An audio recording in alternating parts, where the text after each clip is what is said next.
Shalom family, welcome to today. The verse I have for us is Jeremiah 11:20. It says, "Then I prayed, Almighty Lord, you are a just judge. You test people's thoughts and feelings. I have placed my cause in your hands, so let me watch you take revenge on these people." So the thing about godly revenge is it fits within godly justice. Almighty Lord is the perfect judge because he doesn't have to discern truth from lies. He knows every person completely. He knows their thoughts and their feelings. He knows why they are the way they are, their experiences, their traumas, their demons, their generational curses. He knows if they will change, and if they will change, what they need to do so. Almighty Lord has no bias. He has no ulterior motives. Almighty Lord is fully and perfectly just. Almighty Lord is the only fully and perfectly just judge. It's through his perfect justice that the Lord exercises perfect revenge. He is slow to anger, and he uses his wrath wisely. Even his wrath is used for good and is used in love.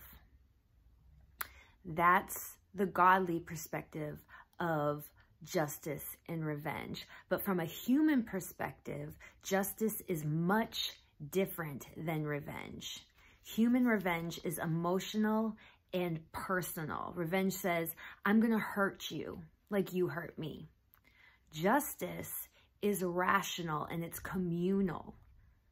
With justice, there is a set consequence for the hurt you've caused to keep everyone safe. Human revenge is a cycle, and what ends up happening is everyone involved becomes the villain. There is no bigger man with revenge. There is no resolution. There is no compromise in human revenge. Justice, however, leads to closure. Justice seeks to rectify and end cycles of abuse. In our verse, Jeremiah wants to watch God take revenge on his enemies.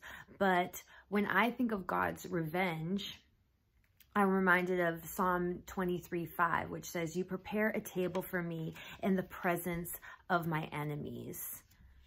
Not every time, but most often, our success, our triumph over adversity, our cup overflowing with blessings in the presence of our enemies is the revenge. I believe that as human beings, we have a duty to tend the land by upholding justice upon it, but we do not have the authority to be dealers of God's wrath. Revenge is not ours, it's the Lord's. My prayer today is that God give us the ability to uphold justice and the strength to resist revenge. I thank you, God, Lord Almighty, that you have set a table for us in the presence of our enemies. I love you all. Have a blessed day. Shalom.